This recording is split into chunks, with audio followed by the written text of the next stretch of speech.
Hello बच्चों, कैसे हैं आप सब। I hope you all are fine. बच्चों, आज हम ये पढ़ने जा रहे हैं कि फ्लूइड्स की एक खास प्रॉपर्टी होती है। वो प्रॉपर्टी ये होती है कि फ्लूइड को जिस कंटेनर में रखा जाता है वो उस कंटेनर की वॉल्स पे क्या करता है, परपेंडिकुलर फोर्स एक्सर्ट करता है। जैसे अगर हम क्या करें, कोई सॉलिड को लें और वो सॉलिड को अगर हम लोग किसी सरफेस पे रखें तो सॉलिड क्या करता है, इसके सरफेस पे नॉर्मल रिएक्शन एक्सर्ट करता है और सरफेस भी क्या करता है, सॉलिड पे नॉर्मल रिएक्शन एक्सर्ट करता है। समझ आ गया। बिल्कुल वैसे ही जैसे सॉलिड किसी सरफेस पे रखने पर नॉर्मल रिएक्शन एक्सर्ट करता है, हम अगर लिक्विड ले और उसको किसी कंटेनर में डालें तो वो कंटेनर की वॉल्स पे क्या करता है, परपेंडिकुलर फोर्स एक्सर्ट करता है। समझ आ रहा है, क्लियर है। तो यही चीज आपको समझनी है। आइए इसको थोड़ा सा हम लोग क्या करते हैं, अभी डिटेल में समझते हैं। तो हमारे टॉपिक का नाम क्या है बच्चों? आज हमारे टॉपिक का नाम है फ्लूइड एक्सर्ट्स थ्रस्ट।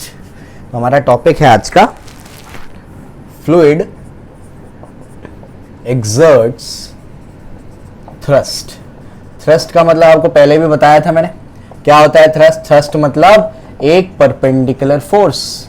एक परपेंडिकुलर फोर्स को क्या कहते हैं, थ्रस्ट कहते हैं। बात समझ में आ रही, क्लियर है। तो फ्लूइड क्या एक्सर्ट करता है, फ्लूइड एक्सर्ट करता है थ्रस्ट। इसको लिख देता हूं मैं, फ्लूइड एक्सर्ट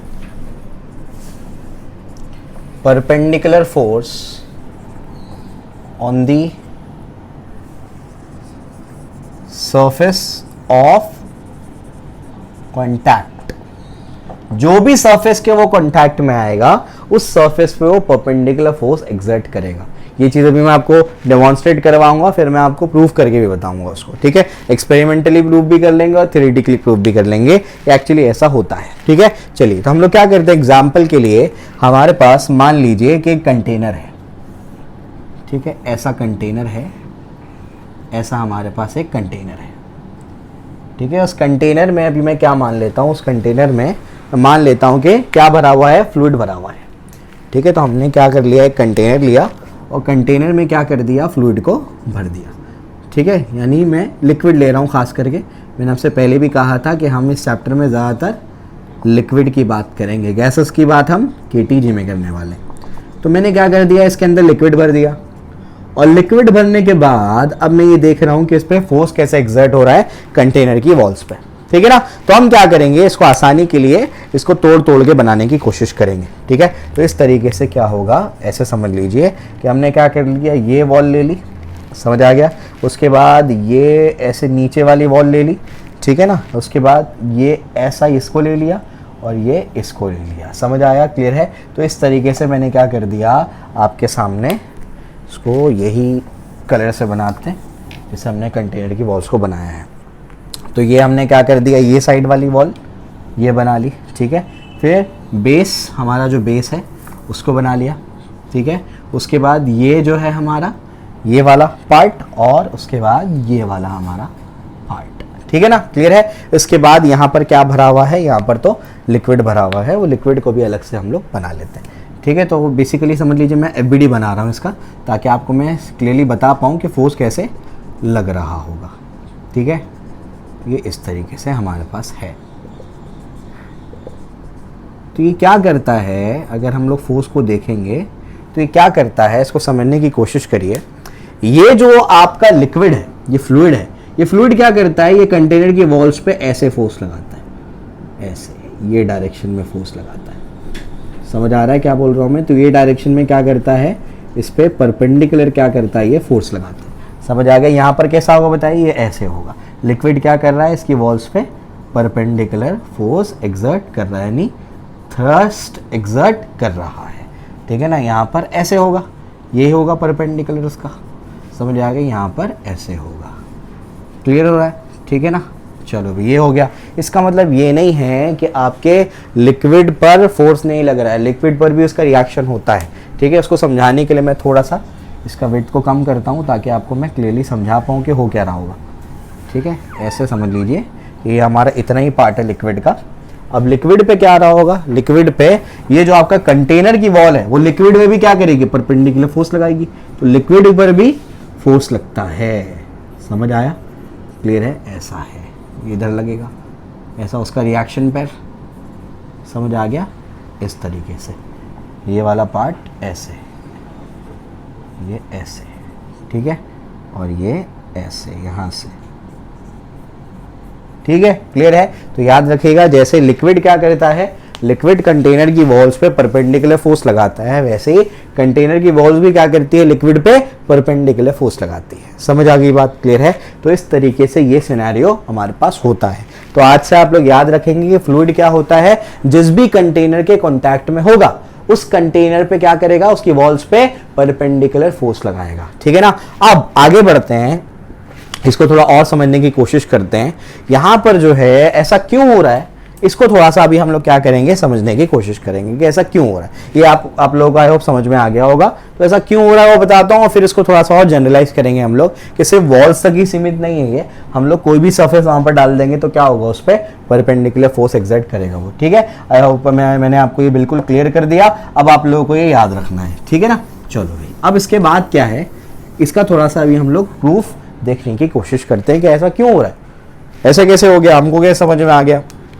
तो एक एक्सपेरिमेंटल प्रूफ बता देता हूं मैं पहले आपको, बहुत सिंपल है। आप क्या कर दो, आप यहां पर एक छोटा सा होल कर दो। जैसे आप होल करेंगे तो क्या होगा, लिक्विड जो है वो ऐसे बाहर निकलेगा और फिर ग्रेविटी की वजह से क्या करेगा, प्रोजेक्टाइल मोशन परफॉर्म करेगा ऐसे। लेकिन इनिशियली कैसा निकला, ऐसे निकला, सीधा सीधा, यानी क्या, वेलोसिटी क्या है, देखो सरफेस को परपेंडिकुलर है। अब इनिशियली तो वो रेस्ट पर था, इनिशियल वेलोसिटी क्या है, 0। लिक्विड तो रेस्ट पर था ना, अंदर तो चल नहीं रहा था, जो तो रेस्ट पर था। तो लिक्विड क्या था, इनिशियली रेस्ट पर था। तो v इज इक्वल टू क्या होता है, u प्लस at होता है। तो u तो क्या हो गया, 0, इनिशियल 0 है ना। Velocity v is equal to क्या होगा, at हो जाएगा।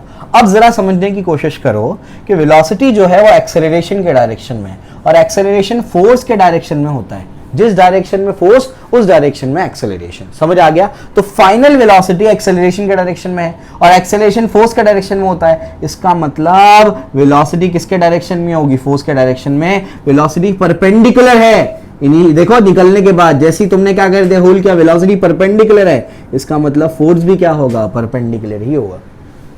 समझ आ गया। तो ये इसका एक्सपेरिमेंटल प्रूफ है। थ्योरेटिकल प्रूफ भी दे सकते हैं आप। थ्योरेटिकल प्रूफ कैसे देंगे वो भी आपको समझा देता हूं मैं। ये आपका कंटेनर है, ठीक है ना। ये आपका कंटेनर क्या है, इसमें ये क्या कर रहा है, कंटेनर जो है या फिर लिक्विड जो है वो क्या करता है, कंटेनर पे मान लीजिए अब कैसा फोर्स लगा रहा होगा बताओ, मैंने आपको तो समझा दिया। लिक्विड क्या कर रहा होगा, लिक्विड कंटेनर पे ऐसे फोर्स लगा रहा होगा, ऐसे ही कर रहा होगा। लेकिन मान लेते हैं जैसे मैथ्स में कॉन्ट्रडिक्शन करते हैं, हम गलत मान लेते हैं, पहले समझ आ गया। तो मान लेते हैं कि लिक्विड क्या कर रहा है, कंटेनर की वॉल पे सीधा परपेंडिकुलर फोर्स लगाने के बजाय ऐसा फोर्स लगा रहा है, मान लो। समझ आ गया, क्लियर है। तो लिक्विड क्या कर रहा है, इस पे ऐसा इंक्लाइन फोर्स लगा रहा है, यानी क्या, किसी एंगल थीटा पे फोर्स लगा रहा है। तो क्या होगा, कंटेनर क्या करेगा, कंटेनर इसको रिएक्शन देगा। ये कंटेनर क्या करेगा, इसको रिएक्शन देगा, ठीक है ना। अगर ये थीटा है तो ये भी क्या हो जाएगा, थीटा हो जाएगा। इसके दो कंपोनेंट बनाओ, ये एक कंपोनेंट होगा और ये एक कंपोनेंट होगा। समझ आ गया। ये क्या हो जाएगा आर कॉस थीटा, और ये क्या हो जाएगा, आर साइन थीटा। देखो आर कॉस थीटा कैसा फोर्स है बच्चों, R cos theta tangential force है, पैरेलल फोर्स है, ये पैरेलल फोर्स है ना। तो अगर मैंने आपसे पहले लेक्चर में आपको कहा था, पहले लेक्चर में आपको बताया था मैंने कि लिक्विड जो है वो पैरेलल फोर्स को रेजिस्ट नहीं कर पाता। समझ आ रहा है क्या बोल रहा हूं मैं। जैसे ही आपने पैरेलल फोर्स लगाया तो क्या करेगा, ये अपनी शेप को चेंज कर लेगा। समझ आ गया, क्लियर है। शेयर स्ट्रेस के बारे में बताया था, टेंजेंशियल फोर्स के बारे में। तो ये इसको अपोज नहीं कर सकता, लेकिन लिक्विड का कोई शेप चेंज नहीं हुआ। इसका मतलब ये हुआ कि ये पार्ट क्या है, 0 है। समझ आ रहा है क्या बोल रहा हूं मैं। ये फोर्स लगने की वजह से ये तो चल जाना चाहिए उस डायरेक्शन में, लेकिन लिक्विड नहीं चल रहा। इसका मतलब ये कंपोनेंट क्या है, 0 है। अगर ये कंपोनेंट 0 है तो आइए इसको सॉल्व कर लेते हैं। देयरफॉर क्या हो जाएगा, ये 0 अपॉन आर क्या हो जाएगा, 0। तो cos थीटा 0, cos थीटा 0 का मतलब क्या, थीटा हो जाएगा आपका 90, है ना। थीटा क्या हो जाएगा, 90, ठीक है ना। अब थीटा 90 का आता है, बताओ जरा। थीटा 90 का मतलब क्या है, थीटा 90 का मतलब है ये जो आपका फोर्स है वो कैसा लग रहा होगा, ये थीटा है, ऐसे आपने क्या कर दिया, इसको ऊपर लेके गए तो ये आपका 90 पे जाएगा। इसका मतलब ये फोर्स सिर्फ ऐसे ही लग रहा है, ये कंपोनेंट तो 0 है। समझ आ गया। कोई भी फोर्स का या कोई भी वेक्टर का उसके परपेंडिकुलर डायरेक्शन में कोई इफेक्ट नहीं होता, यानी इसका मतलब यहाँ पर कोई कंपोनेंट है ही नहीं। समझ में आ गई बात, क्लियर है। तो इस वजह से फोर्स कैसा है, सीधा परपेंडिकुलर है। समझ आ गई बात, कोई दिक्कत नहीं है। तो ये ऐसा परपेंडिकुलर, इसका मतलब क्या, ये जो एग्जर्ट कर रहा होगा कौन, ये तो आपका कौन कंटेनर कर रहा है, तो लिक्विड भी क्या कर रहा होगा, ऐसी फोर्स एग्जर्ट कर रहा होगा, ये वाला नहीं हो सकता। समझ आ गई बात, क्लियर है। तो इस वजह से हम क्या कहते हैं कि fluid exerts perpendicular force on the surface of contact. कोई भी सरफेस के कॉन्टैक्ट में आ जाए वो क्या करेगा, हमेशा परपेंडिकुलर फोर्स ही एक्सर्ट करेगा। समझ आ गई। तो दो तरीके से आपको प्रूफ करके मैंने उसको बता दिया, ठीक है ना। अब जो है थोड़ा सा और एक्सटेंड करते हैं, सिर्फ इसके ये कंटेनर की वॉल्स पे ही नहीं होता, वो कोई भी सरफेस इन कॉन्टैक्ट होगा उस पर क्या करेगा, परपेंडिकुलर फोर्स ही एक्सर्ट करेगा, ठीक है ना। क्लियर है। अभी डेरिवेशन में काम आएंगे पॉइंट्स, तो आपको याद रखना है, ठीक है, क्लियर है। चलिए बेबी थोड़ा सा और समझाता हूँ मैं। कोई भी सरफेस इन कॉन्टैक्ट होगा, एग्जाम्पल के तौर पे आप क्या कर दो ना, आप यहाँ पर एक ऐसा पतला सा सरफेस लगा दो, कोई भी ये पतला, आपने क्या कर दिया, जैसे वो स्लिप्स होती हैं बायोलॉजी की लैब में क्या होती है, स्लिप्स होती है डाइसेक्शन बॉक्स में, वैसे स्लिप आपने क्या कर दिया, इसको ऐसे रख दिया। तो जैसे आपने स्लिप को ऐसे रखा, यहाँ पर लेकर आगे आ गए, तो इस डायरेक्शन से क्या होगा, यहाँ पर भी परपेंडिकुलर फोर्स होगा डीएफ, और यहाँ पर भी क्या होगा, परपेंडिकुलर फोर्स होगा डीएफ। समझ आ गया। तो स्टेट बोर्ड की टेक्स्ट बुक में ये डायग्राम दिया है, वो भी आपको बता दिया मैंने। अगर ये स्लिप को आप क्या कर दो, ऐसे लेकर रख दो, ऐसे रख दो, पहले तो वर्टिकल रखा था, अब हॉरिजॉन्टल रख दो, तो यहाँ पर भी डीएफ होगा और उस डायरेक्शन से भी क्या होगा, डीएफ होगा। समझ आ गया, ठीक है ना। तो ये डायरेक्शन से भी डीएफ एक्सर्ट होगा और वो डायरेक्शन से भी क्या होगा, डीएफ एक्सर्ट होगा, और दोनों के दोनों क्या होंगे, परपेंडिकुलर होंगे। समझ आ गया। तो जितने सरफेसेस होंगे, हर सरफेस पे क्या करेगा, वो परपेंडिकुलर फोर्स लगाएगा। समझ आ गई बात, क्लियर है। कोई आप 3D ऑब्जेक्ट ले लो, 3D ऑब्जेक्ट लेके बता देता हूँ मैं, तो वो भी क्लियर करवा देता हूँ मैं, देखो ध्यान से। तो अगर आप 3D ऑब्जेक्ट ले लेंगे, तो 3D ऑब्जेक्ट लेंगे तब भी क्या होगा, वो परपेंडिकुलर फोर्स एक्सर्ट करेगा हर फेस को परपेंडिकुलर। ये इसकी खास बात है। ये ऐसा है ना, ये मैंने कोई 3D ऑब्जेक्ट ले लिया, तो ये सरफेस पे ऐसा, ये सरफेस पे ऐसा, ये सरफेस पे ऐसा, ये सरफेस पे ऐसा, फॉरवर्ड ये वाले पे भी क्या होगा, बिल्कुल ऐसे बाहर, और ये वाले पे बिल्कुल ऐसे अंदर। समझ आ गई बात, क्लियर है। तो इस तरीके से कोई भी अगर आप क्या करेंगे, सरफेस देखेंगे, उस सरफेस के परपेंडिकुलर फोर्स ही एक्सर्ट होने वाला है। क्लियर हो गया, ये समझ में आ गई बात। ये बहुत इंपॉर्टेंट प्रॉपर्टी है, अभी हम लोगों को डेरिवेशन में काम आएगी, ठीक है, क्लियर है। आई होप आप लोगों को ये समझ में आया होगा। इसके बाद हम लोग क्या पढ़ेंगे, इसके बाद हम लोग पढ़ने वाले हैं हमारा एटमॉस्फेरिक प्रेशर, और एक नई चीज़ पढ़ाऊंगा आपको मैं, बॉडी फोर्स।